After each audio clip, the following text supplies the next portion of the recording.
वन्दे ब्रह्मपुरादिपं श्रीसहजानन्दं च मूलाक्षरम्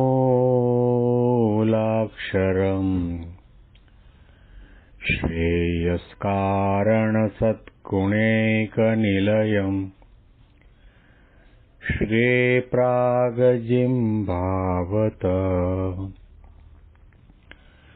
ब्रह्मोपासनधारकं गुरुहरिं यज्ञं तथा योगिनं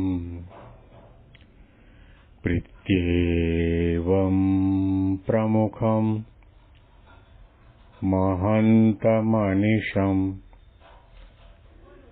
श्रीजीस्वरूपं मुदा। મહિમાનો મહિમા પ્રવચન માળામાં આજે 18મી ઓગસ્ટ 2025 સોમવારના દિવસે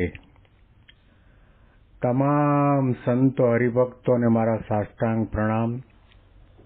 જય સ્વામિનારાયણ.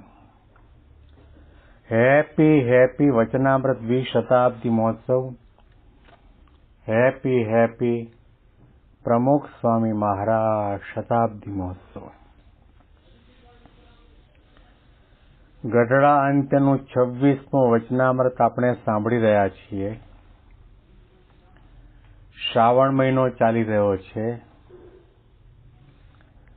ચાતુર્માસ જેવો પરમ પવિત્ર મહિનાઓ નો આપણને આ કથા વાર્તા દ્વારા લાભ મળી રહ્યો છે. મહારાજે આપણી કેવી ખેવના કરી છે. અનંત કોટી બ્રહ્માંડની અંદર કોઈને પણ આપણા ઉપર સાચું હિત કરતા આવડતું હોય ત્રિવિધતાપમાંથી મુક્ત કરીને સદાના માટે સુખિયા કરવાનું આવડતું હોય તો માત્ર બ્રહ્મ ને પરબ્રહ્મ સંત અને ભગવંત છે. પળે પળે ક્ષણે ક્ષણે આપણી ચિંતા કરે છે. એમનો શુભ સંકલ્પ એટલો જ છે કે માયાના ઉદરની અંદર ખદબદતા અને મહાત્રાસ અને દુઃખ અનુભવતા તમામ જીવાત્માઓ ભગવાનની શરણાગતિ સ્વીકારીને ભગવાનનું ભજન કરીને આજ્ઞા પાળીને માયા મુક્ત થાય, અજ્ઞાન વાસના અને સ્વભાવથી મુક્ત થાય અને ભગવાનના સુખે સુખિયા થઈ જાય. શાસ્ત્રો સમુદ્ર જેવા છે, જેમાં મોતી પણ હોય, માછલા પણ હોય, મગરમચ્છ હોય, ઝીણા ઝીણા જળચર પ્રાણી પણ હોય. પણ એની અંદરથી મોતી મેળવવા કેટલું ઘણું કઠણ કામ. એમ આધ્યાત્મિક શાસ્ત્રની અંદરથી સાચું સુખ આપણને કઈ રીતે મળે, કઈ રીતે આ બંધનમાંથી મુક્ત થઈએ, કઈ રીતે ભગવાનના ધામના અધિકારી થઈએ અને ભગવાનના સુખે સુખિયા થઈએ, એ આપણી નજરમાં અને આપણા હાથે કરીને સમુદ્રને ઉલેચી અને એમાંથી આ મુદ્દા પકડવા જેટલું કઠણ કામ છે. શ્રીજી મહારાજે ખૂબ આપણી સૌ કોઈની ચિંતા કરી, અતિશય કૃપા કરીને પોતાની સાથે અક્ષરધામમાંથી પોતાના અનાદિના સેવક અનાદિ અક્ષર બ્રહ્મ ગુણાતીતાનંદ સ્વામી, અનંત મુક્તો પાર્ષદો ઐશ્વર્ય પ્રતાપ લઈને આ પૃથ્વી પર પધાર્યા. શાના માટે? એમને માત્ર એટલો જ આશય કે આ પૃથ્વીનું તળ રહે ત્યાં સુધી આવા પરમ એકાંતિક ગુણાતીત સંતના સમાગમમાં આવીને અનંત જીવાત્મા માયા મુક્ત થાય અને ભગવાનના ધામના અધિકારી બની જાય. આ મુદ્દો શ્રીજી મહારાજે આપણને આપ્યો છે કે ભગવાનની પેઠે સેવા કરવા યોગ્ય એવા જે સંત તે કેવા હોય. સાધુ જોઈને આપણને એનું પૂજન કરવાનું, દર્શન કરવાનું, સેવા કરવાનું મન થાય. પણ યોગી બાપા કહેતા કે સાધુના કપડા પહેર્યા પણ સાધુતા આવી છે. નિયમ ધર્મ આજ્ઞા ઉપાસનામાં પરિપૂર્ણ નિષ્ઠા અને દ્રઢતા થયા છે. મન, ઇન્દ્રિયો, અંતઃકરણ જેમાં અનાદિકાળથી માયાનો સંસારનો કચરો પડ્યો છે, સાફ થયો છે. એની પાસે એવી કોઈ શક્તિ, સામર્થ્ય, ઐશ્વર્ય, પ્રતાપ છે કે આપણા જેવા સામાન્ય કક્ષાના જીવાત્માની સંસારના પંચ વિષયમાં આસક્તિ છે ને તોડે, સ્વભાવ પ્રકૃતિને બાળી બ્રહ્મરૂપ કરીને ભગવાનના ધામના અધિકારી કરી શકે. મહારાજ આપણા ભ્રમને ભાંગવા માટે, અણસમજણ અને અજ્ઞાનને દૂર કરવા માટે કૃપા કરીને મહારાજ વાત કરી રહ્યા છે કે ભગવાનની પેઠે સેવા કરવા યોગ્ય એવા તે સંત કેવા હોય. કારણ કે બ્રહ્માનંદ સ્વામીએ કહ્યું, જડ બુદ્ધિ જીવ જડ બુદ્ધિ પ્રભુ પદને ઈચ્છે તો કર સંતનું પારખું. એ પદની અંદર બ્રહ્માનંદ સ્વામીએ ગાયું કે સોનું ને પિત્તળ ન હોય એક સરખું.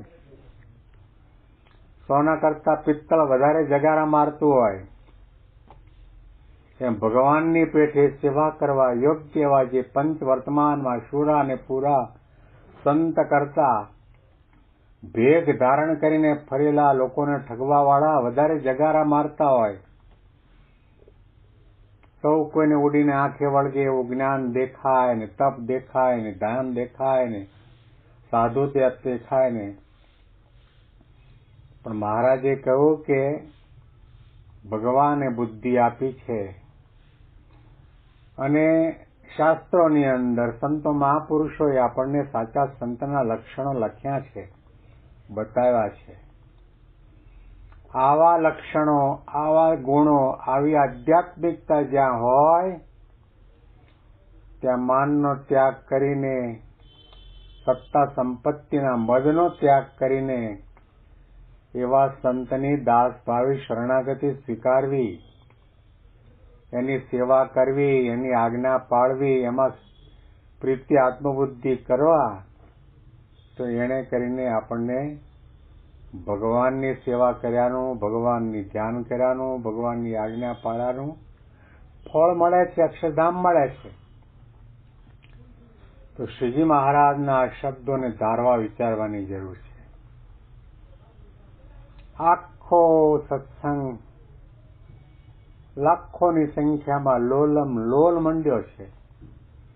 પૂનમ ભરે તે સારું છે, એકાદશીએ દર્શન કરવા જાય તે પણ સારું છે, રાતના ભજન કીર્તન કરે એ પણ સારું છે, પદયાત્રા કરે તે પણ સારું છે, ઠાકોરજીને વાઘાલંકાર ધરાવે અને સંતોને રસોઈ કરીને જમાડે એ પણ સારું છે. પણ આપણું આત્યંતિક કલ્યાણ ક્યારે થવાનું? મહારાજે આપેલા સિદ્ધાંતને વરીએ, મહારાજે આપેલા આદેશ પ્રમાણે કદમ માંડીએ. મહારાજે કહ્યું કે એવા સાધુ જ્યાં સુધી ન મળે ત્યાં સુધી આપણામાં એકાંતિક ધર્મ સિદ્ધ થતો નથી. વડતાલ તાબાના સંસ્થાના કોઠારી ગોવર્ધનભાઈના દીકરા ગિરધરભાઈ અત્યંત મુમુક્ષુતા હતી. એમણે વચનામૃતની અંદર બધી જગ્યાએ વાંચ્યું અને કહ્યું કે જ્યારે જ્યારે જીવાત્માને આ ભરતખંડની અંદર મનુષ્યનો દેહ આવે ત્યારે ભગવાન અથવા ભગવાનના સાધુ આ પૃથ્વી ઉપર જરૂર વિચરતા હોય છે. મહારાજ તો અંતર્ધાન થયા પછી અત્યારે ભગવાનનું પ્રગટપણું કોના દ્વારા? કારણ કે જ્યાં સુધી ભગવાન પ્રગટ ન મળે ત્યાં સુધી, જેમ સૂર્ય ઉદય ન થાય તે ત્યાં સુધી આ પૃથ્વી પરના અંધકારનો નાશ નથી થતો. એમ હૈયાની ધરતીઓ પર અજ્ઞાન, વાસના, સ્વભાવ, પ્રકૃતિ, દોષો, અહંતા અને મમતાનું એટલું ગાઢ અંધકાર છે, એને દૂર કરવા માટે પ્રગટ ભગવાન રૂપી સૂર્ય પ્રગટ થાય, ત્યાર પછી અંધારું દૂર થાય ને અજવાળું પથરાય. કેટલી મુમુક્ષુતા હશે! 6 મહિના સુધી વડતાલની અંદર ભગવાન સ્વામિનારાયણે હસ્તે પોતાની હરિકૃષ્ણ મહારાજ નામની મૂર્તિને પ્રતિષ્ઠા કરી. એ મૂર્તિને સામું એક પગ ઊંચો રાખી, એક હાથ ઊંચો રાખી માળા કરી છે. મહારાજ, તમે મને બતાવો અત્યારે તમારું પ્રગટપણું કોના દ્વારા છે? 6 મહિના સુધી ધીરજ રાખી.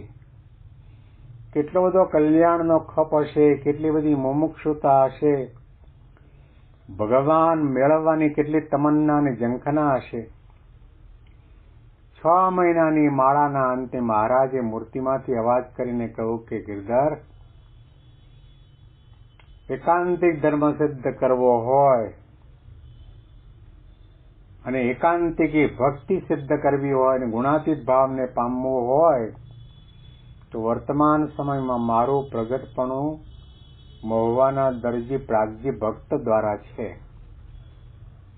એ સમયમાં એટલો બધો વર્ણાશ્રમ કડક રીતે પડાતો હતો, જ્ઞાતિ જાતિનો ગૌ ચાલતું હતું. અને આ ગિરધરભાઈ તો વાણિયા જ્ઞાતિના અને પેલા દરજી જ્ઞાતિના. હવે એમને પરમ એકાંતિક સંત મનાય, એના દ્વારા ભગવાન પ્રગટ છે એવું સમજાય.